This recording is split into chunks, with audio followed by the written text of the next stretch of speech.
WYMT Mountain News first at 4.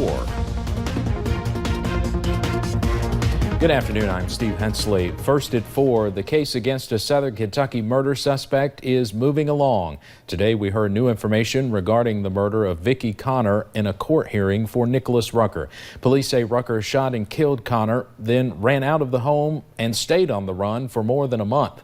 WYMT's Phil Pendleton has more on the testimony today in Whitley County.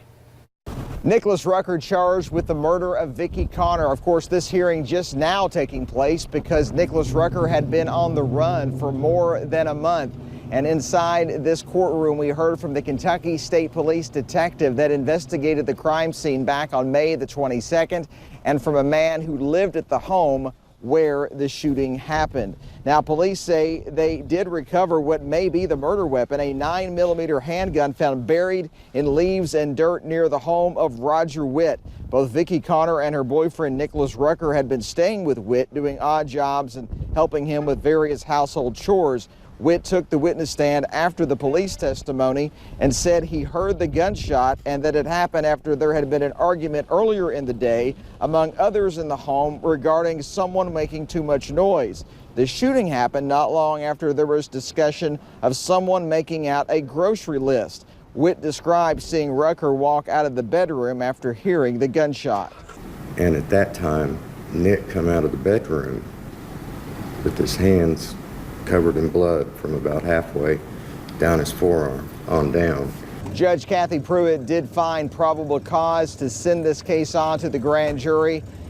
The grand jury will likely take up the case sometime in the month of August. In Whitley County, Phil Pendleton, WKYT. There was no mention of changing Rucker's bond today. He remains in the Whitley County Detention Center. After 6 months of searching, Savannah Spurlock will soon be laid to rest. While there are still a lot of questions surrounding her final hours, tonight friends and family want to focus on her life. The visitation is this evening from 5 until 9 at Oldham Roberts and Powell Funeral Home in Richmond. Instead of flowers, the family asked for donations to the Aware Foundation or Lost and Missing Incorporated. They also asked people not to discuss any details about the case. Spurlock is survived by her parents, sister, and 4 sons. Kentucky State Police are now searching for a suspect after a deadly shooting at a South Williamson park earlier this month. They say he is considered dangerous. WYMT's Marianne Fletcher has the latest from Pike County. The case started when 44-year-old Adrian Smith was found shot dead in a park in South Williamson. Well, if someone has already committed this act, they may be willing to hurt someone else to get free. It happened on July 6th. Now, more than 1 week later, new details are surfacing. So we would recommend that people use extreme caution if they see this subject. Kentucky State Police Trooper William Petrie says they are looking for 37-year-old Charles Blevins from Williamson, West Virginia. The warrant is for murder and possession of a handgun by a convicted felon. Police believe he may still have the gun. Because of the use of the handgun, as far as we know, he still had it when he left the scene. Now, those who live near the park, like Lonnie Ellis, are worried. It gets dangerous to even walk out your door sometimes because you don't know what's going to happen. The murder happened just 100 feet from his home. I'm getting scared here. In Pike County, Marianne Fletcher, WYMT Mountain News. If you have any information on the whereabouts of Charles Blevins, you can call Kentucky State Police Post 9 at 606-433-7711.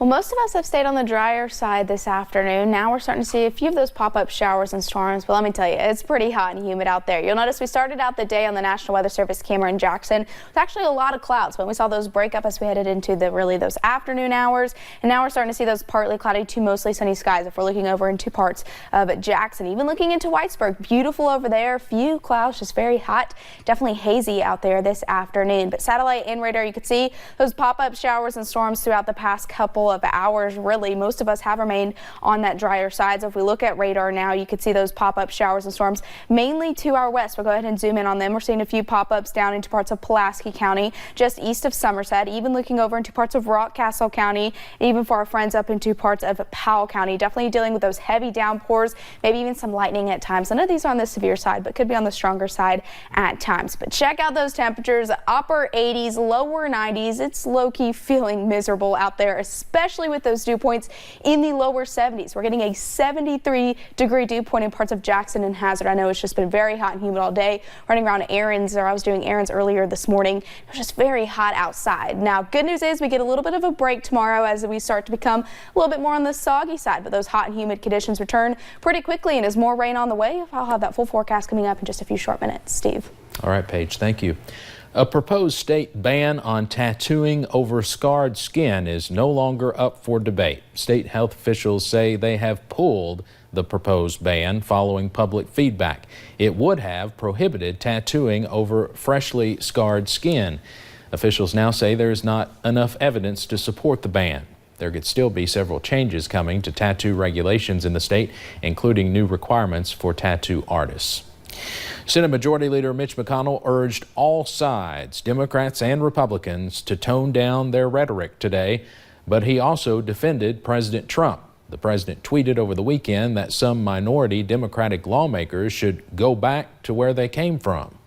Well, the president's not a racist. The president's not a racist. And I think the tone of all of this is not good for the country. But it's coming from all different ideological points of view. That's the point. McConnell says the far left has thrown accusations of racism at everyone. Following the news that a ruling on Jeffrey Epstein's bail hearing will not occur until Thursday, one of the victims came forward today with a personal statement.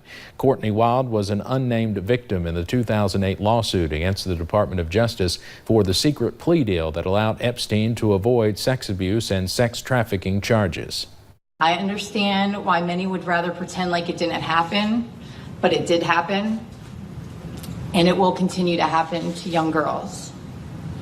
If you are a victim of Jeffrey Epstein, then you know what I know. He will never stop sexually abusing children until he is in jail.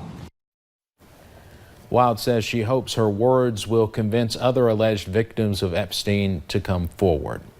Flesh-eating disease, words you never certainly want to hear, but that is exactly what doctors told one Alabama man he has right now after a day on the river. Casey Rutherford said last Saturday their family went on a kayaking trip on the Tennessee River in Waterloo. By Monday, her husband Ricky had a temperature of 103. By Tuesday, he could barely walk, and a spot on his leg looked worse.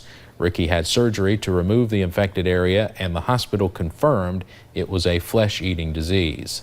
I don't want anybody else to go through this. Saturday, I was having to think about burying the love of my life.